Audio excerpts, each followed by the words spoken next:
Fala pessoal, tudo em ordem com vocês? Sejam muito bem-vindos a esse primeiro vídeo de estrutura de dados 1, onde a gente vai ver os conceitos principais, a fundamentação teórica sobre essa disciplina. Então, vamos nessa, já se inscreva no nosso canal se você não for inscrito e também não se esqueça do like. Então, vamos nessa. O que seriam as estruturas de dados? Elas representam a maneira de organizar a informação, os dados e também como a gente vai operar, como a gente vai interagir nos dados. E para isso a gente tem que escolher quais estruturas de dados ideais para o nosso sistema, para a nossa aplicação. Então isso é um problema que envolve a complexidade algorítmica, como eu vou trabalhar com os dados. O processamento então muda totalmente dependendo da implementação, dependendo da forma como você vai interagir com esses dados. E hoje nossos dados, eles são exponenciais. Nós estamos cada vez mais utilizando sistemas computacionais. Então, por mais que o hardware avançou, se você usar uma estrutura de dados ruim, você vai ter uma lentidão maior nessa operação, porque o número de dados, a quantidade de informações hoje é altíssima nos sistemas reais. Inclusive tem uma área de data mining que hoje é muito utilizada, muito importante, associada à inteligência artificial, o chamado também Big Data. Então, vamos nessa aqui, definindo mais ainda a estrutura de dados, como o ramo da computação que estuda os variados mecanismos de organização de dados para atender os diferentes requisitos de processamento. Então, a gente precisa perguntar, saber alguma informação sobre esses dados. Então, nós vamos consultar as estruturas de dados, que reúnem, como já foi dito, os dados e maneiras de operação sobre eles. Então, nós devemos armazenar a informação de modo eficiente, de modo inteligente e também recuperar essa informação de uma maneira bacana. Esse é o nosso objetivo. Vamos fazer uma analogia que é bem interessante. Aqui nós temos um guarda-roupa todo desorganizado. Então, quando você quer uma determinada peça, você vai encontrar, mas vai demorar muito, vai ser difícil encontrar, ou às vezes nem vai encontrar, dependendo da quantidade de roupas aqui guardada. Então, é ruim, é não eficiente, digamos assim. Olha aqui então como é esse guarda-roupa organizado. Aqui nós temos organização por cores, então a pessoa já sabe mais ou menos a cor que ela quer usar num determinado dia e ela já, no pequeno olhar, consegue já escolher as roupas da tonalidade azul, por exemplo, da cor azul e assim por diante nas mais variadas cores. Então ela consegue comparar as roupas da mesma cor facilmente. Outra analogia interessante é o do estoque. Imagina se você não organizar o estoque da maneira adequada. Você quer vender um produto, separar um produto para entrega, muito utilizado hoje no e-commerce.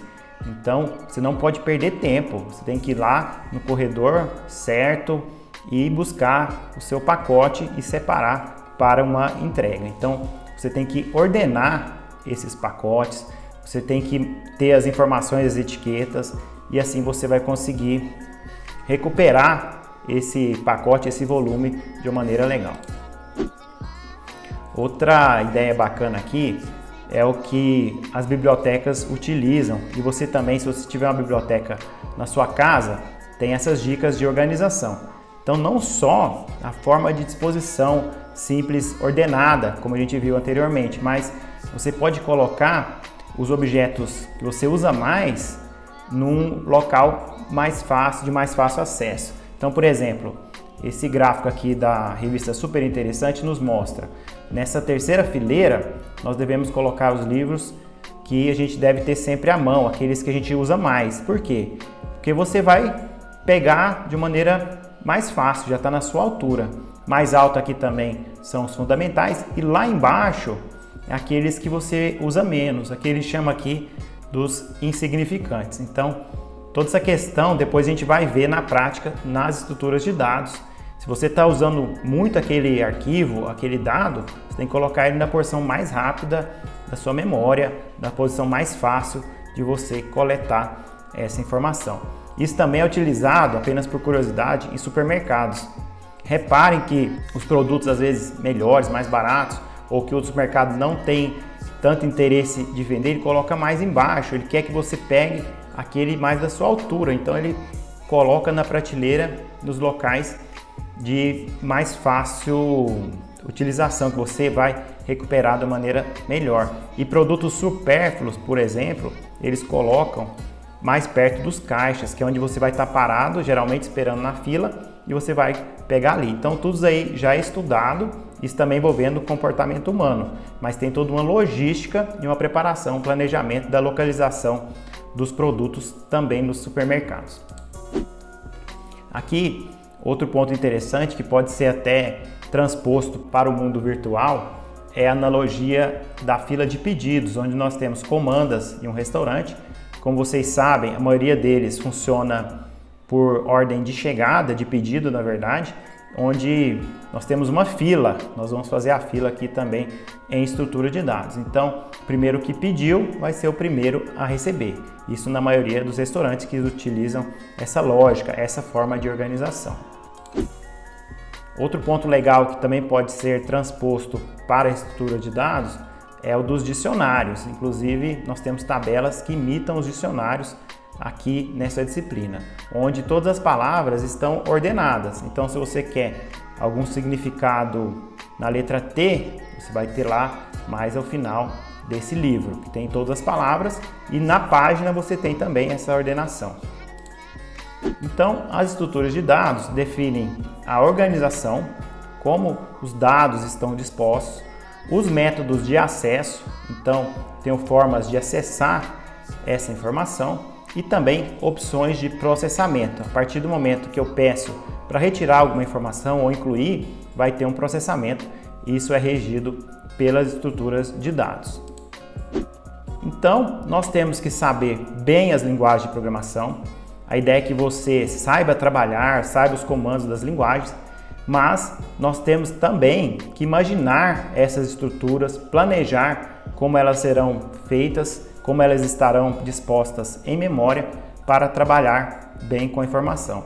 Então, às vezes a gente sabe programar muito, mas não planejou a estrutura de dados, ou não teve um senso, uma preocupação muito boa nessa questão. Então, como eu já disse, os dados crescem muito em nosso mundo, cada vez mais digital. Nós temos hoje a ciência dos dados, super importante, em evidência no cenário atual. Então, nós temos que utilizar boas estruturas de dados. Essa é a nossa base. Para projetar, então, as estruturas de dados, uma modelagem abstrata, mais teórica, é importante, isso nos objetos, e nós chamamos isso de tipo abstrato de dados. Eu vou ter uma definição melhor nos próximos vídeos, mas você já pode já acostumando com esse termo, TAD. Uma pilha, por exemplo, que tem as operações de empilhar e desempilhar. Então essa é a representação desse tipo abstrato de dados. E aí quando eu vou implementar ele, programar ele, aí eu utilizo uma modelagem concreta e aí eu vou ter que fazer decisões de projeto mais específicas.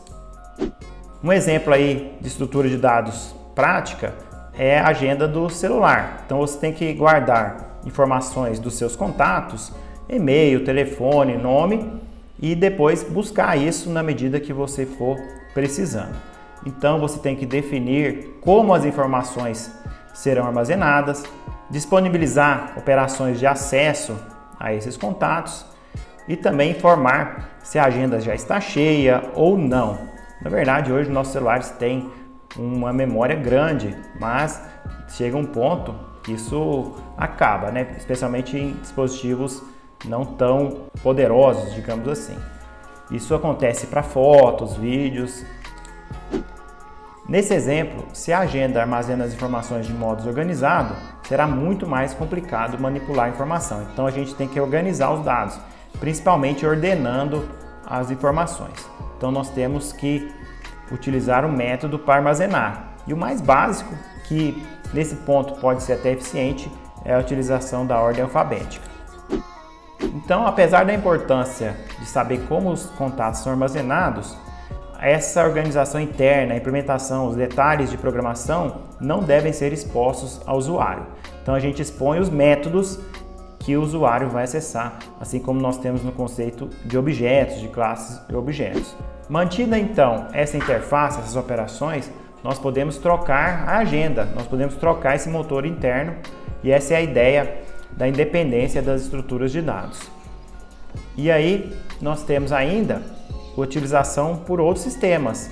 Isso pode ser feito no conceito de APIs, onde nós vamos comunicar com as estruturas de dados a partir de outros sistemas, de outras implementações, de outras classes, por exemplo.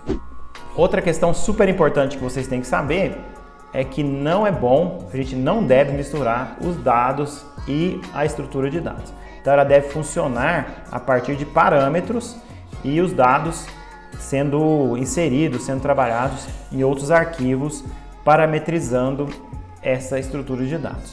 O dado, então, é uma informação armazenada e a estrutura de dados é quem vai administrar esses dados. Então, os dados e as estruturas de dados têm que ser independentes. Dois modos básicos de organização dos dados envolvem o armazenamento sequencial estático, onde nós temos um dado seguido do outro. Lembrando que a memória ela é sequencial e ela tem endereços. E também a outra forma básica é utilizando o armazenamento dinâmico, onde eu utilizo ligações entre os elementos e vou criando elementos, novos elementos e vou atualizando essas ligações.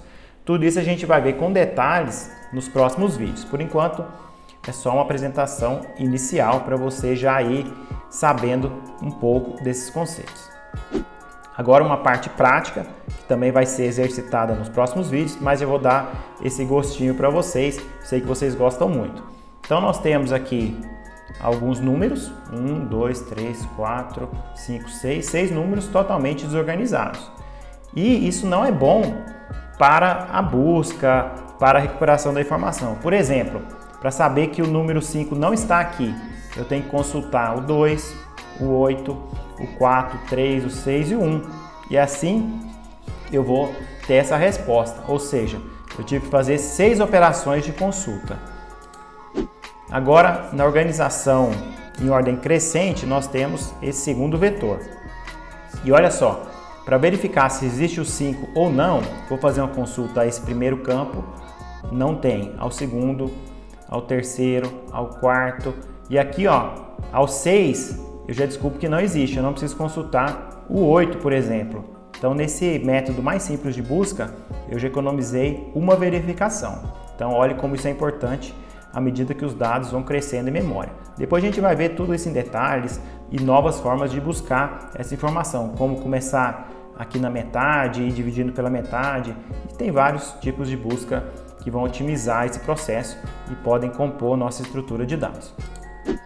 Agora nós temos a questão da exclusão. Geralmente a gente, na nossa vida real e costumeira, numa agenda de contatos, por exemplo, a gente mais consulta do que exclui. Mas vamos considerar que a exclusão do número 4 ficou esse buraco aqui.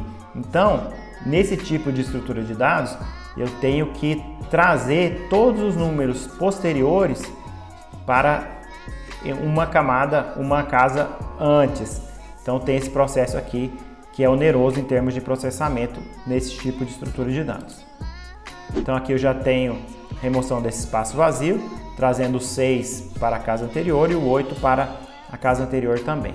É isso aí, pessoal. Espero que tenham gostado. Agradeço a audiência de vocês. Peço o like e que se inscrevam nesse canal. Um abraço e até o próximo vídeo.